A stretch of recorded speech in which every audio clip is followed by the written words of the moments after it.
দেৱক তুষ্ট কৰি ললো এই মহাখুল এই হুলৰ আগত মানৱ দেৱতা বিষ্ণুৰ উত্তয়ো ঘটিব প্ৰমাদ আমাৰ নিশ্চয় ভাল খান মিলিছে যেন পাইছো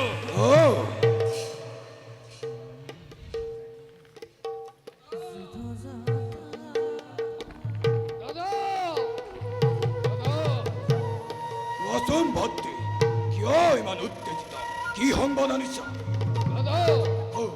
এই মাত্ৰ গুপ্তচৰে জনালে দেৱৰকী নাৰদ দেৱে ৰাজ ইন্দ্ৰক কাৰাগাৰ পৰা মুক্তি দিছে ঠিক কলা ভাই মুক্ত কৰি দিলে সেই দাম্ভিক নৰৰে দেৱৰাজ ইন্দ্ৰক কাৰাগাৰৰ পৰা কৈলাসপতি শিৱৰ কথামতে নাৰদে মুক্তি দিলে ইন্দ্ৰক দৈত্যবতী সেনাপতি চিন্তা কৰা কোনো প্ৰয়োজন নাই হয় উচিত শিক্ষা বলে এই দেবতাই আমাক বৰ বৰ বলি হাঁহি থকা উচিত ফল পালে দেবতাই যাৰ নাম শুনিলেই স্বৰ্গ মধ্য কম্পমান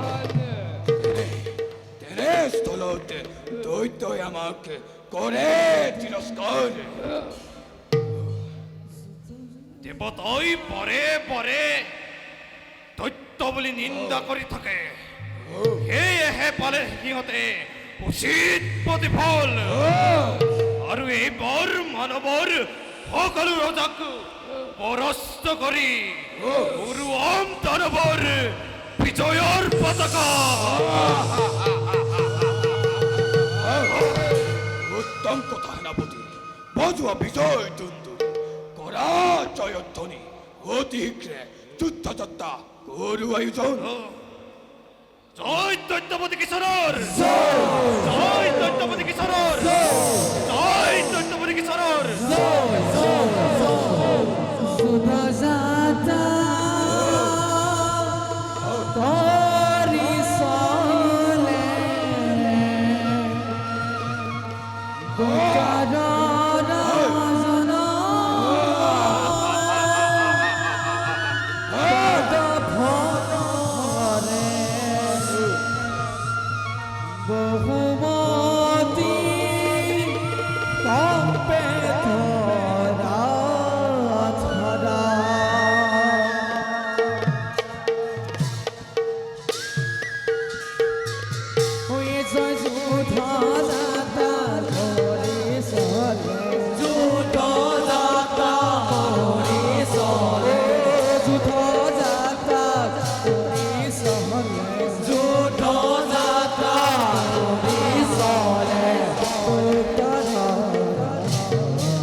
চতুৰ দেখে বিচাৰিলো কিন্তু ৰাণী আৰু ৰাজপুতক বিচাৰি নাপালো কিজানি সিহঁত ৰাজ্য ত্যাগ কৰি ফুৰিছে অৰণ্যৰ মাজে যোৱা ৰক্তজিত সিহঁতক বিচাৰি আনা তাৰ পাছত বিচাৰিব লাগিব ভক্তি ভগীৰথক নিশ্চয় সেনাপতি দেৱৰাজৰ কথা নাযায় অথলে ৰাণীসহ সুভাষক বন্দী কৰি ভগীৰথক কৰিব লাগিব জবৰ আলোহী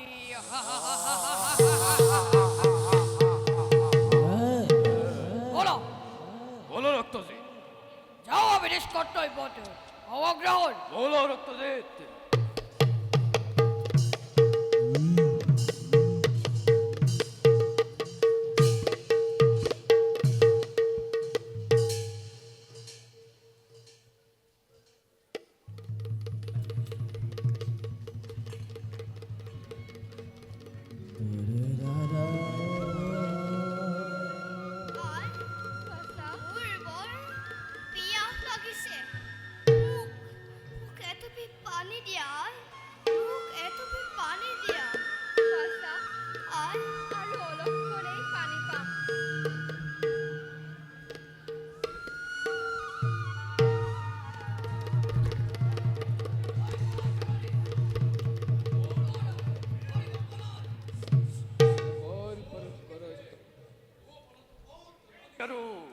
ৰাজপুত হিগ্ৰহীয়তক বন্দী কৰা।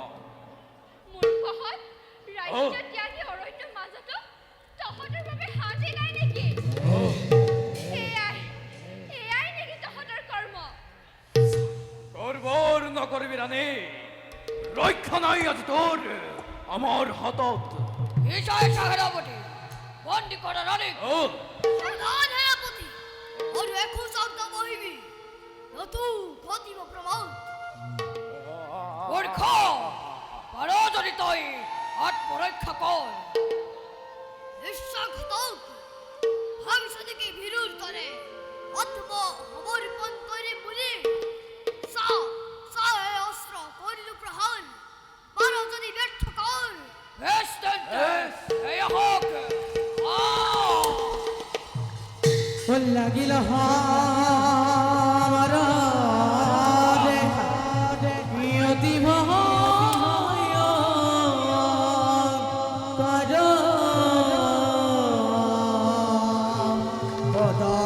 ভৰে বহুমতি পপে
ৰাম হৰি ৰাম হৰি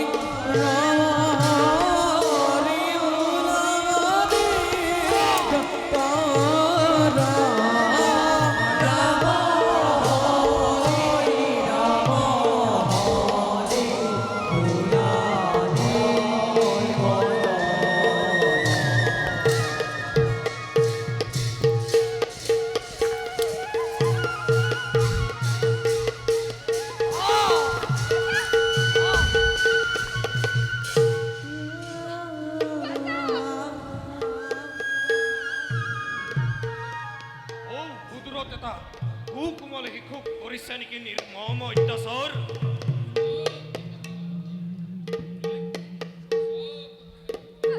গোলাম হিউতি ৰক্ষা কৰুন বই তহত আলোকৰ পৰতে অত্যাচাৰ এই কোন তহত মূৰ্খ খোদা সবে গেলে ভালে ভালে